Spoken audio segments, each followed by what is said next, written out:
What's going on, guys? My name is Christopher and welcome to It's Complicated, the show where I talk about and showcase wristwatches. So if you love watches like I do, you're going to want to hit that subscribe button and then click on the little bell next to that subscribe button and you'll be all set.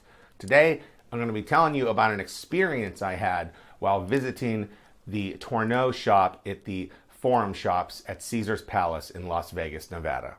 Here we go.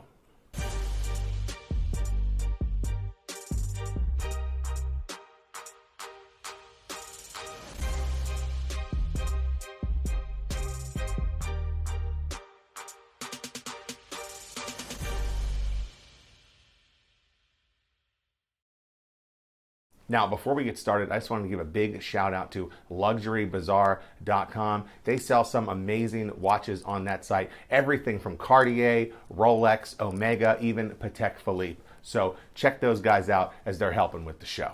So me and a few buddies of mine recently took a trip to Las Vegas, Nevada. Now, I didn't get to go into every watch store that I really wanted to there. I did see some great watch stores and I saw some fantastic timepieces in Las Vegas.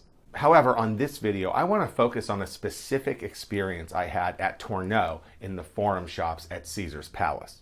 So me and three friends of mine roll in to Tourneau. Now at Tourneau, they sell all kinds of different brands. They got pre-owned watches there. They have new Rolex watches there. They have Patek Philippe in there, Cartier.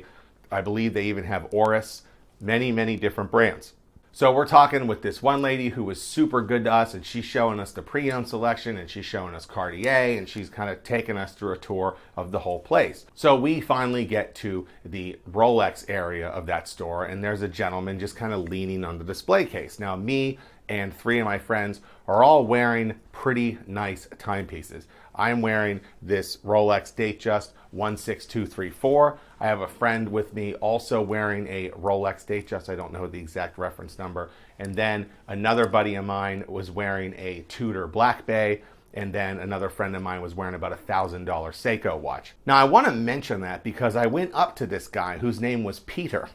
And I walked up to Peter and I said, "Hey, I got a question for you, Peter." I said, because of the market being so hot right now for Rolex and because of the supply being so limited, does that hurt your pocket as far as your sales go? Like people coming in just looking for a Daytona, they don't have it, they leave. Does that affect your sales? And then he flexes his Daytona Panda and he says, "Does it look like I'm having a hard time? My sales aren't affected at all." And he was a total jerk about the entire experience. But I did want to check out the guy's Daytona. So I said, "Hey, can I see your Daytona?" And he goes, "No." And he rolls his sleeve down. Come on, buddy. I can't look at it. And okay, fair enough. It is yours. You don't have to let me see it. But you're a salesman. You're talking to guys all clearly interested in wristwatches. Two of us are wearing a Rolex. The other guy's wearing a Tudor. The other guy's wearing a very nice Seiko watch. And you won't even take your watch off. That kind of made me feel like his Daytona was fake. Because why wouldn't you let someone check your watch out? If somebody asked to see my watch, which that has happened to me before, boom, the watch comes off. I go, "Here you go, check it out," and they hand it back to me and I put it back on my wrist. I don't sit there and go, "No," and roll my sleeves down. And the whole flex in the Daytona about how much money this guy is making, and he kept, bragging about, "Does it look like I'm hurting on sales? Does it look like I'm hurting on sales?" Come on, just come on. So we just bailed, and Tourneau's not getting any of my money. Certainly Peter's not getting any of my money. And the woman that was there, like I said, she showed us everything. We wanted to see a Patek, we saw a Patek. We wanted to check out an Oris, we could check out an Oris. But this guy over at the Rolex sales department was just a super jerk. And in case you guys aren't from the United States, out here, Peter is also another word for dick, which is exactly how Peter behaved. Now, I haven't filed an official complaint against Tourneau or anything like that, and I'm not going to, but I did check on Yelp and I looked for some people who maybe complained about somebody acting a similar way, and I found two complaints. Here's one where somebody says, "Hey, like they get it, they're not as good of a customer as they need to be to look at a watch or to buy a watch, but they didn't have to treat them that way."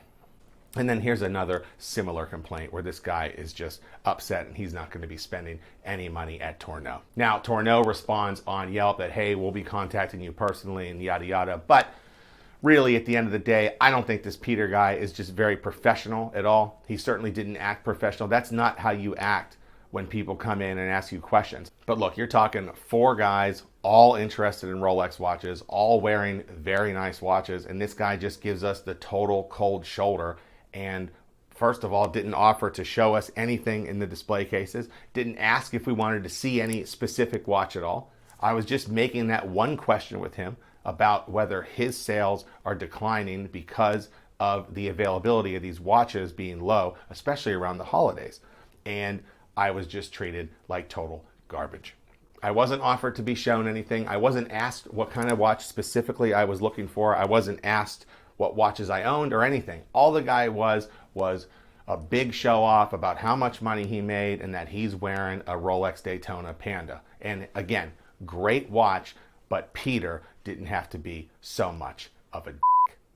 So what do you guys think? What would you have done if you were me at Tourneau at the Forum Shops in Caesar's Palace? What would you have done? Do you think Peter acted like a professional salesman? I certainly do not think so. And that wraps up another episode of It's Complicated. Don't forget to subscribe to the show, like this video, share it with all your friends, tell people about Peter over at Tourneau, and I'll see you next time on another episode of It's Complicated.